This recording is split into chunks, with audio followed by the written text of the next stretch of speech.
किसान, बदलते भारत की शान।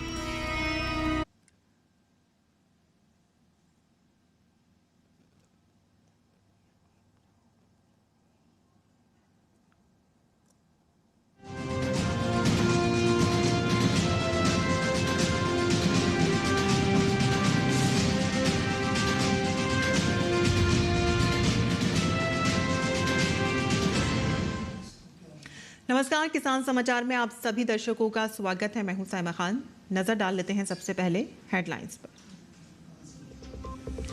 प्रधानमंत्री नरेंद्र मोदी कल पूसा इंस्टीट्यूट से किसानों को देंगे 2 बड़ी सौगात। पीएम मोदी धन धान्य कृषि योजना और दलहन आत्मनिर्भरता मिशन का करेंगे शुभारंभ। 42,000 करोड़ से ज्यादा की योजनाओं का भी होगा शुभारंभ।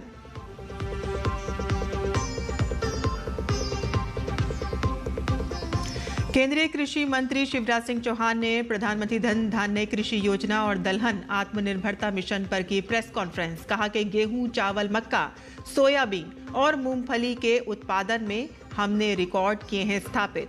दूरदर्शन के माध्यम से देश के सभी किसानों से पीएम मोदी के संबोधन के साथ जुड़ने की अपील।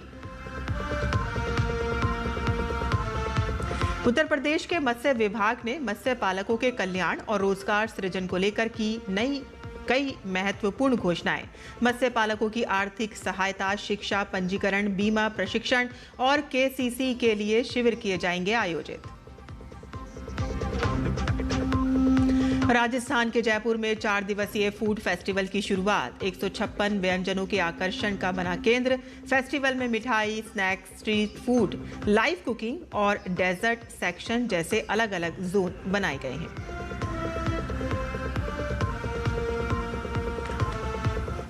समाचार विस्तार से। प्रधानमंत्री नरेंद्र मोदी 11 अक्टूबर शनिवार को पूसा इंस्टीट्यूट से किसानों को 2 बड़ी सौगात देंगे। प्रधानमंत्री धन धान्य कृषि योजना और दलहन आत्मनिर्भरता मिशन का शुभारंभ करेंगे। प्रधानमंत्री 42,000 करोड़ रुपए से ज्यादा की योजनाओं का शुभारंभ करेंगे और इस मिशन के तहत 2030-31 तक दालों का उत्पादन 242 लाख टन से बढ़कर 350 लाख टन करने का लक्ष्य रखा है। केंद्रीय कृषि और किसान कल्याण मंत्री शिवराज सिंह चौहान ने बताया कि पूसा में आयोजित होने वाले कार्यक्रम में प्रधानमंत्री मोदी पीएम धन धान्य योजना की शुरुआत करेंगे और उन्होंने बताया है कि इस मौके पर प्रधानमंत्री मोदी पशुपालन क्षेत्र के विकास के लिए 946.52 करोड़ रुपए की परियोजनाओं की शुरुआत करेंगे और इसके साथ ही 219 करोड़ रुपए की परियोजनाओं का शिलान्यास किया जाएगा। केंद्रीय कृषि मंत्री शिवराज सिंह चौहान ने दूरदर्शन के माध्यम से देश के सभी किसानों से पीएम मोदी के इस संबोधन के साथ जुड़ने की अपील की है। दूरदर्शन के माध्यम से मैं आपसे अपील करना चाहता हूं, ये 2 महत्वपूर्ण मिशन, आत्मनिर्भरता के लिए दलहन मिशन और प्रधानमंत्री धन धान्य कृषि योजना 11 अक्टूबर को 10:30 बजे प्रधानमंत्री जी लॉन्च करेंगे और प्रधानमंत्री से किसानों को सीधा जोड़ने के लिए हमने तय किया है कि हर राज्य में एक राज्य स्तर का कार्यक्रम होगा, जिले में जिले स्तर पर कार्यक्रम होगा, ब्लॉक में कार्यक्रम होगा और हमारी कोशिश यह है कि पंचायत में भी किसान भाई बैठ के प्रधानमंत्री जी के उद्बोधन को सुने, उस समय उनसे प्रेरणा प्राप्त करें। इसके अलावा सभी 731 कृषि विज्ञान केंद्रों पर किसान बैठकर कार्यक्रम सुन सकते हैं। आईसीआर के 113 संस्थानों में भी कार्यक्रम संपन्न होगा, आप वहाँ से जुड़ सकते हैं। हमारे कृषि समृद्धि केंद्र सहकारिता विभाग के वहाँ भी कार्यक्रमों का आयोजन होगा। एग्रीकल्चर यूनिवर्सिटीज में कार्यक्रमों का आयोजन होगा। मंडियाँ भी कार्यक्रम का आयोजन कर रही हैं।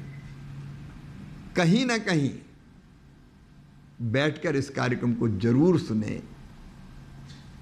ये कार्यक्रम प्रधानमंत्री जी का कार्यक्रम में उद्बोधन आपको कृषि में उत्पादन बढ़ाने के लिए, बेहतर कृषि करने के लिए नई प्रेरणा और नई ऊर्जा देगा। और इनमें से भी अगर किसी स्थान पर ना पहुंच सके तो ऑनलाइन टीवी पर या अपने मोबाइल पर जरूर प्रधानमंत्री जी से जुड़ें। केंद्रीय कृषि मंत्री शिवराज सिंह चौहान ने प्रधानमंत्री धन धान्य कृषि योजना और दलहन आत्मनिर्भरता मिशन पर प्रेस कॉन्फ्रेंस की और इस दौरान चौहान ने कहा कि दालों में आत्मनिर्भर होने के लिए कृषि और किसान कल्याण विभाग ने दलहन मिशन पर काम करना शुरू कर दिया है और इस मिशन के तहत दालों का क्षेत्रफल बढ़ाने के प्रयास किए जा रहे हैं। प्रधानमंत्री जी के मार्गदर्शन और प्रेरणा से दालों में आत्मनिर्भरता प्राप्त करने के लिए दलहन मिशन कृषि और किसान कल्याण विभाग ने बनाया है। इस दलहन मिशन में हमारा लक्ष्य है 2030-31 तक हम दालों के एक तो क्षेत्रफल को, जो दालें जितने एरिया में बोई जाती हैं, ओवरऑल हम क्षेत्रफल भी बढ़ाएंगे। अभी जो क्षेत्रफल है वह 275 लाख हेक्टर, इसको बढ़ा के 310 लाख हेक्टर किया जाएगा। ये हमने टारगेट रखा है। केंद्रीय कृषि मंत्री शिवराज सिंह चौहान ने कहा कि उर्वरकों के संतुलित उपयोग और केमिकल फर्टिलाइजर से मुक्त खेती के लिए हमने प्राकृतिक खेती मिशन लॉन्च किया था और इस मिशन में अब तक लगभग 15,44,000 किसानों को नामांकित किया गया है, जो 6,20,000 हेक्टेयर जमीन पर प्राकृतिक खेती करेंगे। संतुलित उपयोग एक लक्ष्य तो ये है, दूसरे केमिकल फर्टिलाइजर से मुक्त खेती, प्राकृतिक खेती। और डांग जैसे जिले उदाहरण है इसका, जहाँ बिल्कुल भी केमिकल फर्टिलाइजर उपयोग नहीं होता। अब प्राकृतिक खेती में भी अब तक लगभग 15 लाख किसानों ने, 15,44,000 किसानों ने को नामांकित किया गया है और 6,20,000 हेक्टेयर जमीन पर ये प्राकृतिक खेती करेंगे कि 1.5 लाख किसान जिनने प्राकृतिक खेती की है वो अब सर्टिफिकेशन करवा रहे हैं, प्रमाणन उनका किया जा रहा है। तो उनमें से चिन्हित किसानों को प्रधानमंत्री जी प्राकृतिक खेती के लिए प्रमाण पत्र भी देंगे।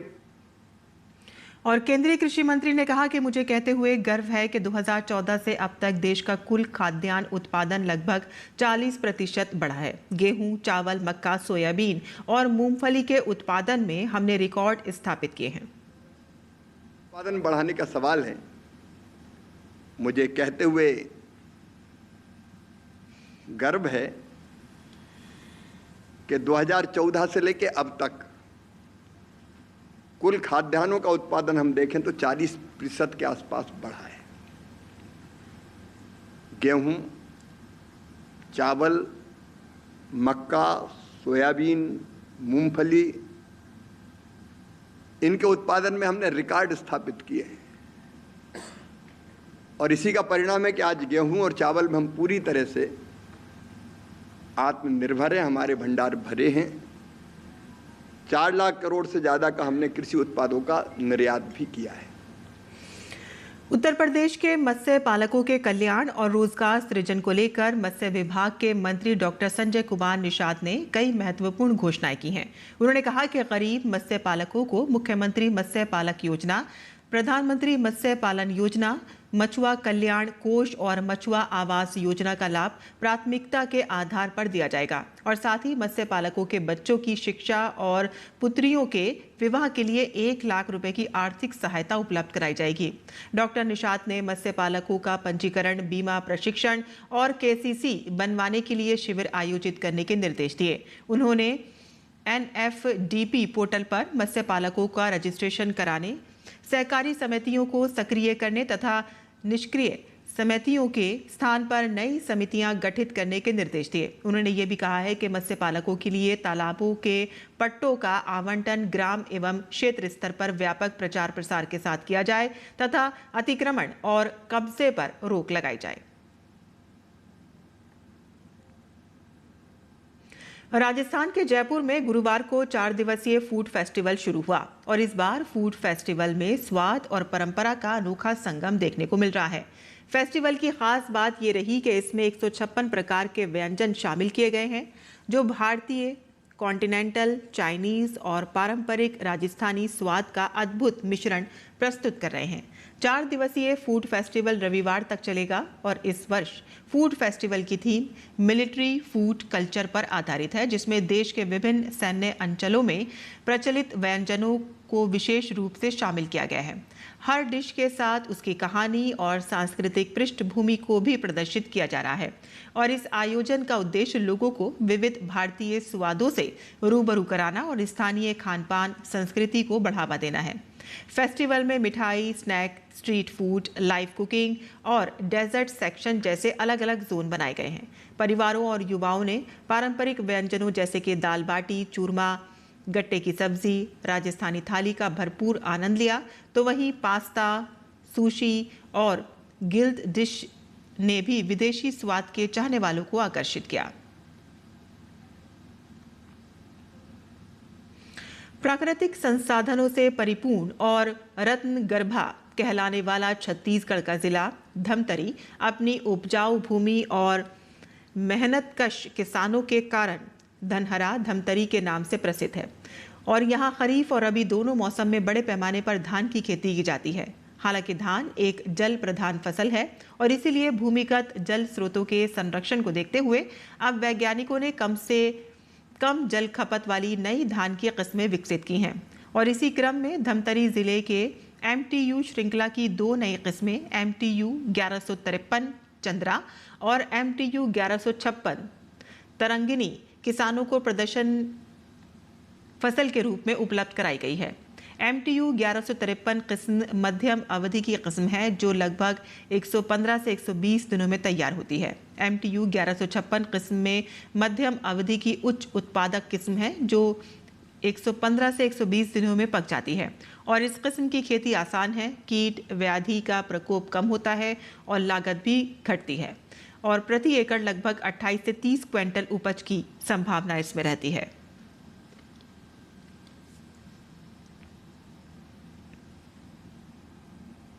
गुरुवार को आयोजित प्रशिक्षण सेशन सभी क्लस्टर अधिकारियों को उन्नत किसान ऐप की पराली प्रबंधन में अहमियत के बारे में जानकारी दी गई।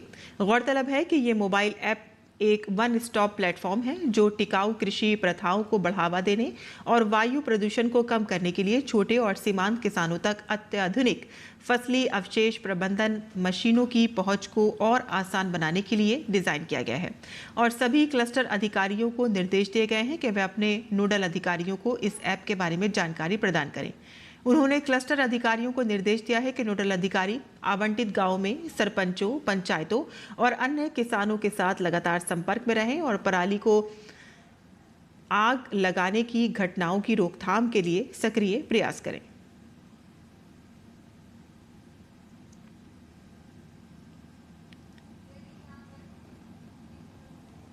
भारत नवीकरणीय ऊर्जा के क्षेत्र में तेजी से प्रगति कर रहा है। पिछले 1 साल में सौर ऊर्जा, पवन ऊर्जा और कुल गैर जीवाश्म ईंधन क्षमता में अच्छी बढ़ोतरी दर्ज की गई है। ये बढ़ोतरी भारत के 2030 तक 500 गीगावाट नवीकरणीय ऊर्जा के लक्ष्य को हासिल करने की दिशा में एक बड़ा कदम है।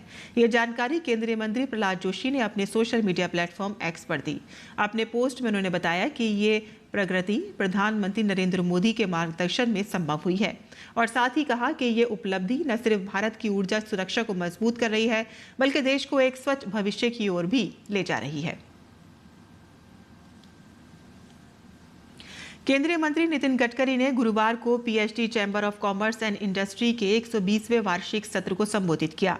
उन्होंने जैव ईंधन और एथनॉल आधारित ईंधन पहल की सराहना की। उन्होंने कहा है कि अगले 5 वर्षों में भारतीय ऑटोमोबाइल उद्योग का आकार दुनिया में सबसे बड़ा होगा। वर्तमान में भारतीय उद्योग 22 लाख करोड़ रुपए, 2.2 अरब रुपए के आकार के साथ अमेरिका और चीन के बाद तीसरे स्थान पर है। उन्होंने कहा कि मक्के से एथनॉल बनाने के कदम से किसानों की आय में 45,000 करोड़ रुपए की वृद्धि हुई है।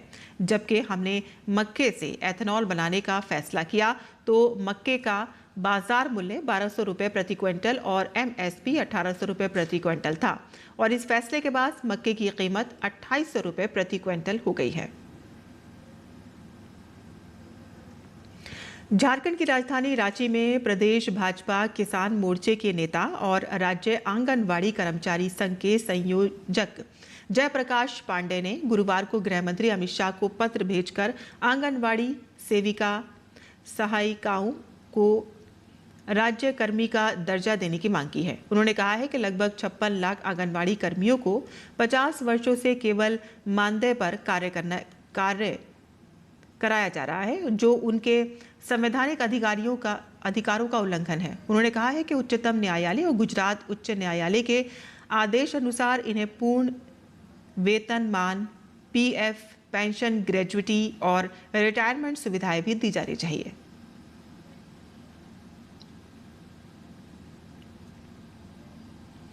सात फेरों में बंधा रिश्ता करवा चौथ पर और भी पवित्र हो जाता है और आज ही वो दिन है कि जब हर सुहागन अपने पति की लंबी उम्र के लिए निर्जला व्रत रखती हैं।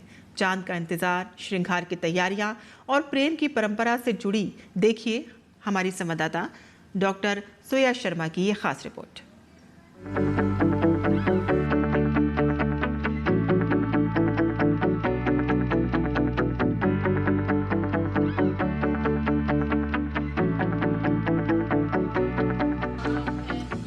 ये सिर्फ एक व्रत नहीं, ये उस प्रेम की परंपरा है जो हर युग में अपने रंग बदलकर सामने आई है।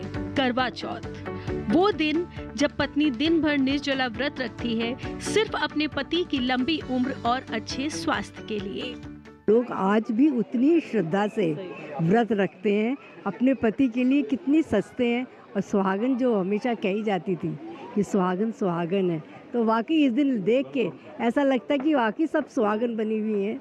करवा चौथ का व्रत सुबह सूरज उगने से पहले शुरू होता है सरगी के साथ, और फिर रात को चांद निकलने तक बिना अन्न और जल के महिलाएं उपवास रखती हैं। बहुत अच्छा लगता है, मनाने में बड़ी खुशी होती है जब परिवार में हस्बैंड वगैरह सब मिलकर इसका सहयोग करते हैं। बहुत अच्छा लगता है। चूड़ियाँ लेते हैं, बिंदिया लेते हैं, इवन। और किसान समाचार में आप बात कर लेते हैं मौसमी खेती की। किसान इस मौसम में कैसे रखें अपनी खेती का ख्याल, आइए देखते हैं।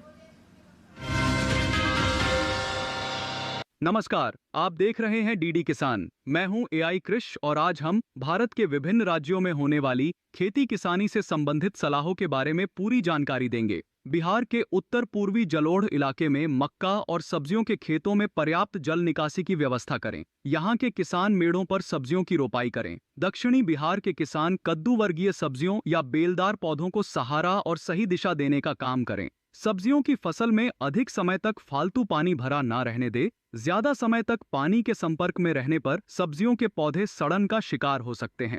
झारखंड के पश्चिमी पठार क्षेत्र में उड़द, मूंग, अरहर और मक्का जैसी दलहनी फसलों में पानी का ठहराव ठीक नहीं है। पश्चिमी बंगाल के पहाड़ी इलाकों में धान की फसल में पर्याप्त जल निकासी की व्यवस्था करें। तटीय खारे इलाके में फूल गोभी की फसल को मुरझाने से बचाने के लिए उसमें से फालतू पानी निकालें। पश्चिम बंगाल के पुराने जलोढ़ खारे इलाके में बैंगन की रोपाई करें। नए जलोढ़ इलाके में खड़ी फसलों में रुके हुए पानी को बाहर निकालें। खेतों के आसपास नालियां बनाएं ताकि उचित जल निकासी हो सके। पश्चिम बंगाल के तराई क्षेत्र में खरीफ की धान और उड़द की फसल में उचित जल निकासी सुनिश्चित करें। गुजरात में बाजरे, मक्का, तिल और सोयाबीन की कटाई करें। इसके बाद फसल को धूप में सुखाने के लिए सुरक्षित स्थान पर रखें। टमाटर, बैंगन, भिंडी, मिर्च और केले की तुड़ाई करते रहें। सौराष्ट्र में खरीफ की फसलों की कटाई के बाद रबी की फसलों की बुवाई की तैयारी करें। खेत ठीक से तैयार करने के बाद अजवाइन, अरंडी, अर्ध रबी के तिल और काबुली चने की बुवाई करें। सरसों और लहसुन की बुवाई के लिए ये समय उचित है। इसी तरह कृषि और किसानों से जुड़ी हर महत्वपूर्ण जानकारी के लिए हमारे साथ जुड़े रहिए और देखते रहिए डीडी किसान। धन्यवाद।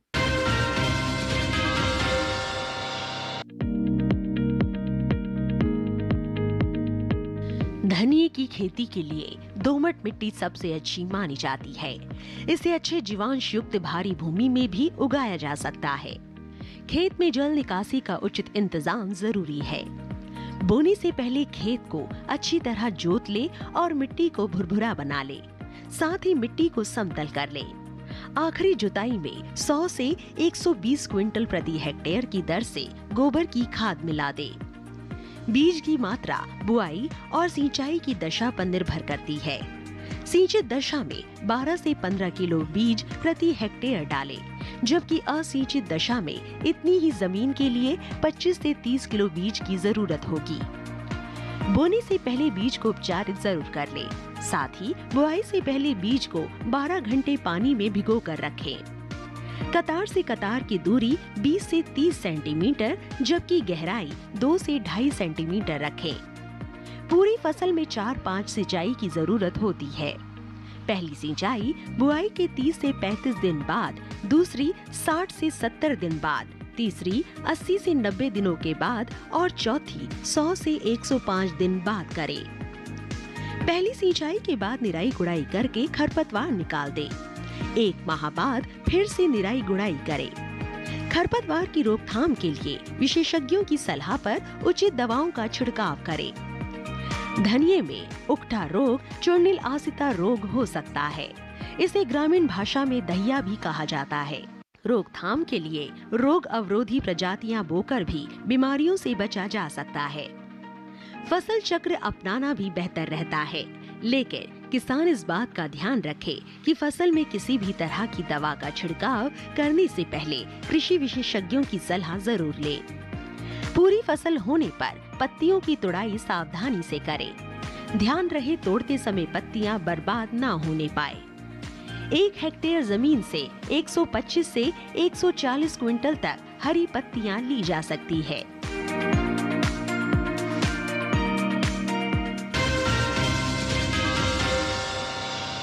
और मौसम खबर के बाद अब बात कर लेते हैं किसान समाचार में देश भर की मंडियों के भाव की।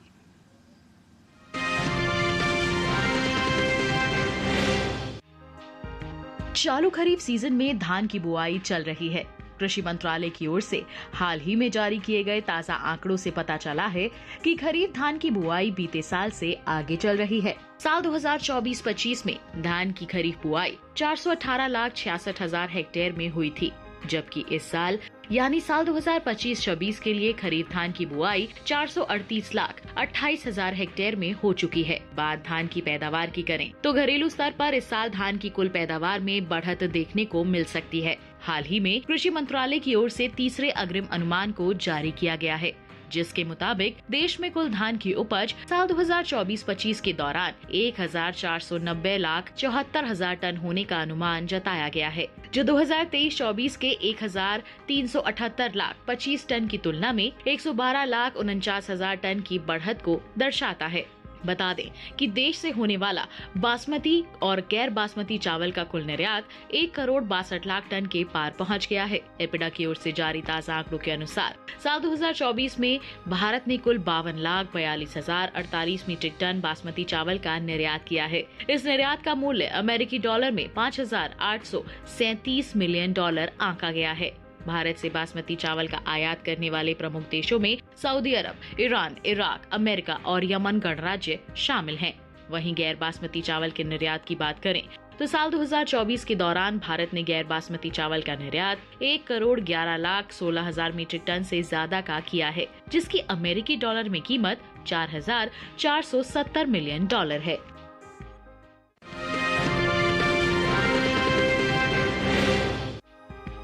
हाल ही में प्रधानमंत्री नरेंद्र मोदी की अध्यक्षता में आर्थिक मामलों की मंत्रिमंडलीय समिति ने विपणन वर्ष 2026-27 के लिए रबी फसलों के न्यूनतम समर्थन मूल्य यानी एमएसपी में बढ़ोतरी को मंजूरी दी है। सरकार का कहना है कि इस कदम का उद्देश्य किसानों को उनकी उपज का लाभकारी मूल्य सुनिश्चित करना है। बढ़ी हुई एमएसपी के फैसले के तहत कुसुम की एमएसपी में सबसे अधिक 600 रुपए प्रति क्विंटल की बढ़ोतरी की गई है। इसके बाद मसूर में 300 रुपए, रेपसीड और सरसों में 250 रुपए, चना में 225 रुपए, जौ में 170 रुपए और गेहूं में 160 रुपए प्रति क्विंटल की वृद्धि की गई है। इन रबी फसलों के एमएसपी को देखें तो साल 2025-26 में रबी गेहूं की एमएसपी 2,425 रुपए प्रति क्विंटल थी, जिसे इस साल बढ़ाकर 2,585 रुपए कर दिया गया है। वहीं रबी जौ की एमएसपी साल 2025-26 में 1,980 रुपए थी, जिसे बढ़ाकर 2,150 रुपए तय किया गया है। चने की एमएसपी में 225 रुपए की बढ़त दर्ज की गई है और अब इसकी एमएसपी 5,875 रुपए प्रति क्विंटल हो चुकी है। मसूर की बात करें तो इसकी एमएसपी अब 7,000 रुपए प्रति क्विंटल तय हुई है। सरसों को देखें तो इसकी एमएसपी 250 रुपए बढ़ाकर 6,200 रुपए प्रति क्विंटल पर जा चुकी है। आखिर में बात कुसुम की। इसकी एमएसपी इस साल 600 रुपए बढ़ाकर 6,540 रुपए कर दी गई है।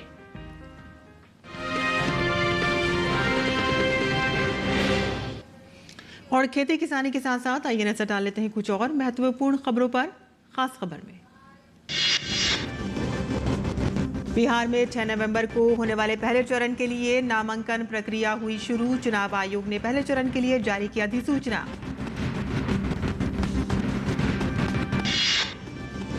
छह नवंबर को होने वाले पहले चरण की वोटिंग के लिए सभी दल के प्रत्याशी नामांकन आज से भर सकेंगे। 6 नवंबर को 121 सीट पर वोटिंग होगी। बिहार सरकार में मंत्री अशोक चौधरी ने राजद नेता तेजस्वी यादव की घोषणा को चुनावी स्टंट बताया। अशोक चौधरी ने कहा है कि प्रदेश के लोगों को पता है कि नीतीश कुमार स्थिर और व्यवस्थित सरकार चलाते हैं।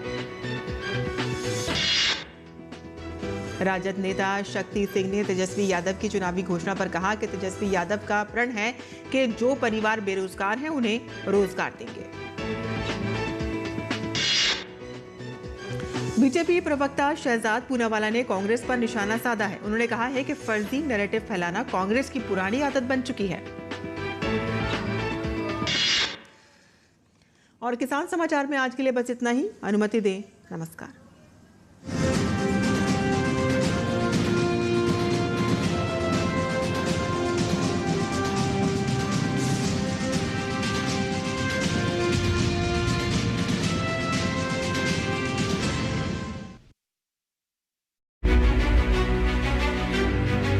हम बात करेंगे स्पाइसेस सेगमेंट की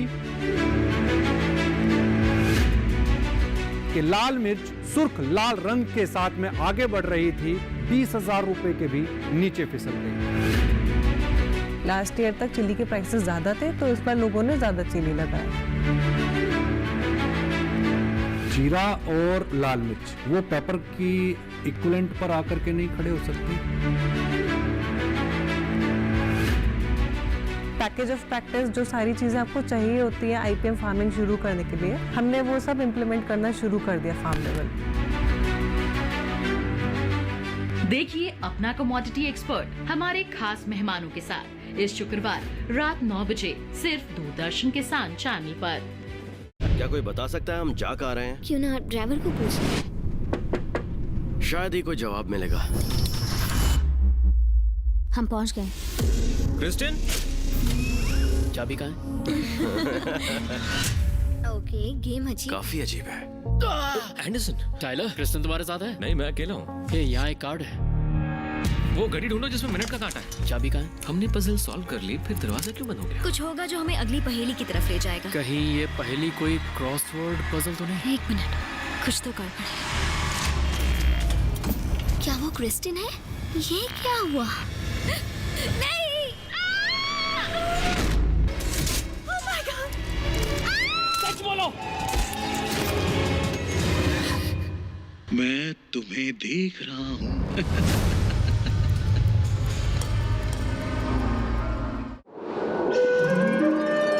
जिसने कभी हिम्मत नहीं हारी, जिसमें थी चाहत अपने सपनों की उड़ान भरने की,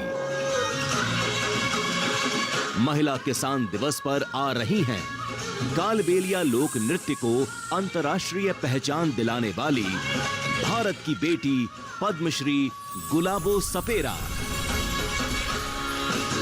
देखना न भूलें 15 अक्टूबर महिला किसान दिवस पर खास पेशकश सिर्फ दूरदर्शन किसान पर।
किसान, बदलते भारत की शान।